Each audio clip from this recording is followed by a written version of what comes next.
Today we will learn about an important strategy concept, outposts.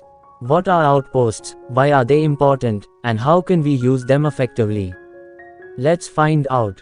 An outpost is an advanced square on at least the 4th rank, usually the 5th or 6th, and occasionally the 7th, where one side can plant a piece that is not easily dislodged. Outposts are most commonly associated with knights, which benefit greatly from having an anchor point where they can reach into an enemy position despite their short range. Bishops and rooks sometimes occupy outposts as well, while the king and queen are too valuable, and pawns too weak. There are three things that usually, but not necessarily, make a square an outpost. The side with the outpost is currently guarding that square with a pawn. The side facing the outpost cannot attack that square with a pawn. No piece of equal value can easily challenge the outpost piece. Here is examples of a knight outpost. Why are outposts important? Although they cannot win games by themselves, outposts increase the practical value of the piece occupying them. Knights are usually worth about the same as bishops. However, an established knight on the enemy territory is more worthy. Even if material is equal, then, having an outpost still confers a strategic advantage, as if the side with the outpost was slightly ahead.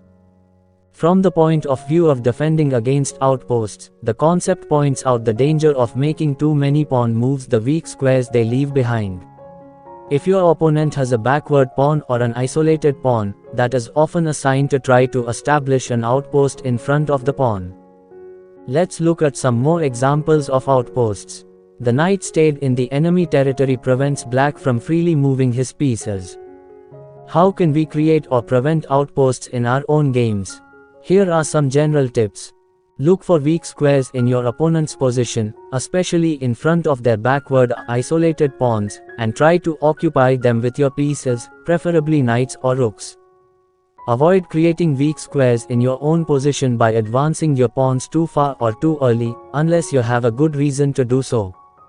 If your opponent has an outpost, try to exchange the piece occupying it, or limit its influence by blocking it with a pawn or a piece of lesser value.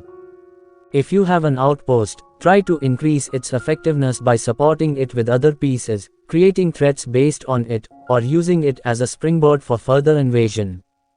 To summarize, outposts are advanced squares where you can place a piece that is not easily challenged by your opponent.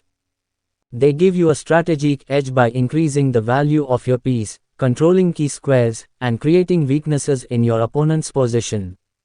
Outposts are most common for knights, but can also be used by bishops and rooks.